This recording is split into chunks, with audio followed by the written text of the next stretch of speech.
Yo, what is up guys? It's me, Lee. The NBA hype train is a really crazy thing. Fans at this point of the offseason are already drooling over how good this team could be, or how good that team could be come next year. And we still haven't even hit free agency yet. Does anyone still not believe me that this is about to be one of the craziest offseasons we have seen in a long time? Back to the hype train thing though. Before the season ended, actually before the trade deadline, us fans were hyping up the New Orleans Pelicans after they traded for DeMarcus Cousins. Talk about Chris Paul returning to the team that drafted him to play alongside Cousins, and Davis was everywhere. Fans thought that they were the chosen team sent to us by the basketball gods to break up this Warriors-Cavs era that we are currently in. Then a few weeks later, when things weren't going as well for the Pelicans, and after we realized that Cousins and Davis were literally all they had and the rest of the team didn't look like it belonged anywhere near a basketball, with the exception of course of a couple players, the hype train died down.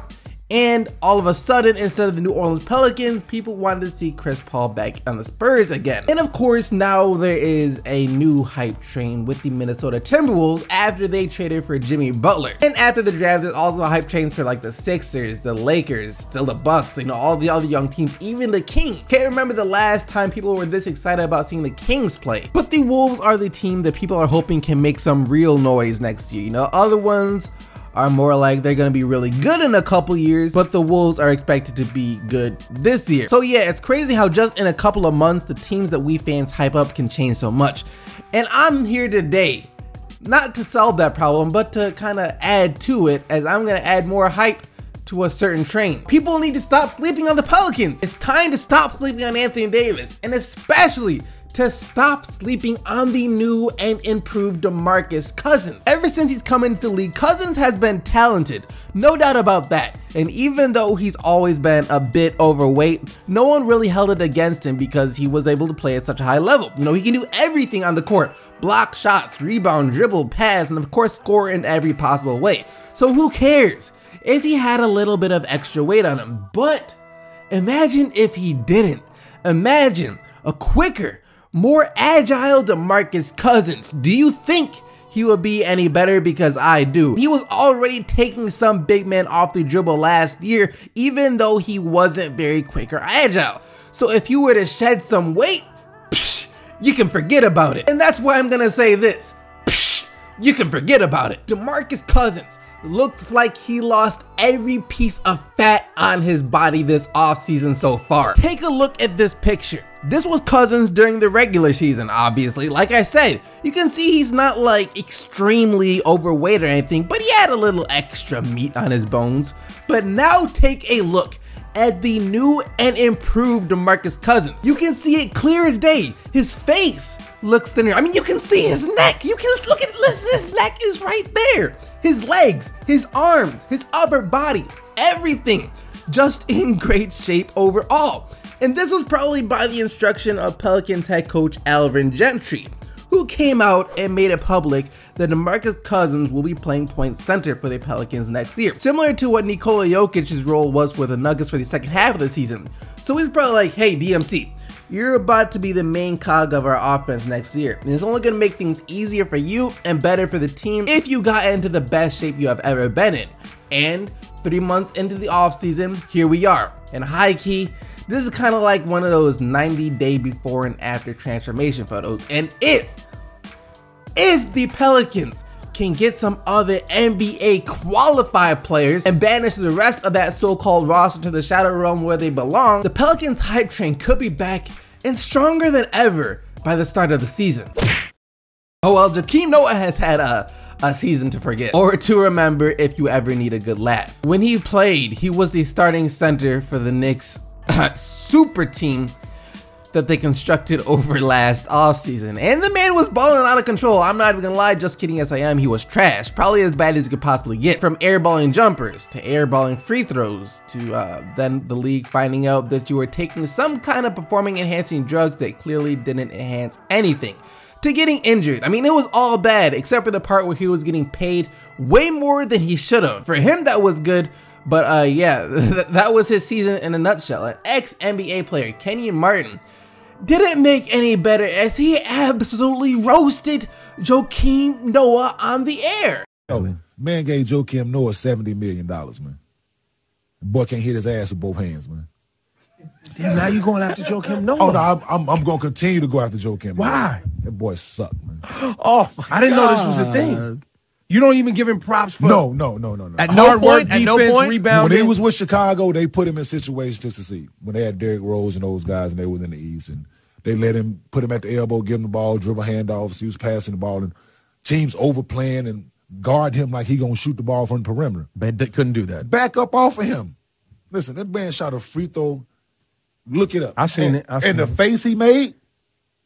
Like, I've never shot a ball and made that face. I've been playing basketball for a long time. And he shot that motherfucker. He said, he was surprised that he was so. What basketball player you know done that? Like, you didn't shot a three or something. You're like, oh, that's off. He shot a free throw. When did you? I never knew this was a. I got no problem with him as a person. No, for sure. But basketball wise, you just think he's trash. That man's $70 million. So is that the piece where you're like, this dude got that payday for being that skill set? What's his value, you think? What would you have? So wait, now real quick. What would you have paid him? That skill set? That at that time too, when Phil gave him 70, you would have given him the minimum. The minimum, yeah, like $600,000. The league minimum, whatever that is. That's his skill set, man. But there was also a time when everybody was getting big bags, though. The bags was crazy last year and the year before. I'm with it. Listen, I feel like my man Steven Jackson, right? He goes after Chandler Parsons the way I go after Joakim. You guys pick people? Listen, I'm playing for his contract. Right now. I don't think he's going to do that. I don't think he's going to do that. Off the couch. He's not doing that. Steven Jackson asked Chandler Parsons, I'll play you for your contract. Y'all just being bullies, though. You asked Steven, y'all bullies.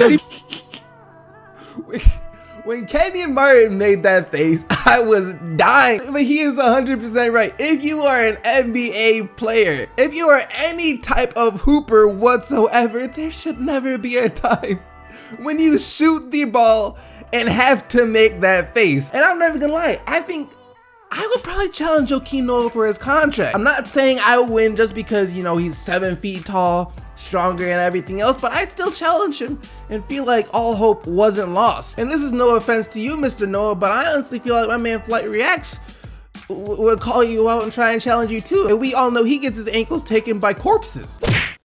The Nuggets are always kinda one of the busier teams during free agency as of late. They're always trying to land the best player available, and I can respect that. Last year, they were this close to landing Dwayne Wade, which a lot of people saw as a surprise, to be honest. I know I did. And this year, they are reportedly gonna do the same thing, except not Dwayne Wade, of course, but other top tier free agents they're gonna go after this year. Like we already talked about how they're going after Chris Paul, and Chris Paul actually has a meeting set up with the Denver Nuggets, so you know, who knows, he could end up there. And now reports have come out saying the Nuggets are also gonna pursue free agents Blake Griffin and Paul Millsap as well. You know, like I said a million times now, Nikola Jokic is the truth. The man was literally putting up DeMarcus Cousins numbers over like the last 30 or so games. I forget how many it was games of the season. You know, he was notching triple doubles.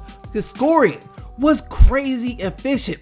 He really had the team playing some phenomenal basketball. So great, in fact, that he almost got them into the playoffs. You know, he is a legit franchise player. And the front office of the Nuggets recognize that, and they're not gonna waste any time trying to build a team around him. And really, the only way they can do that is either by trading some of their more expendable assets or free agency, since Jokic alone is too good to put them in a position to get a high lottery pick.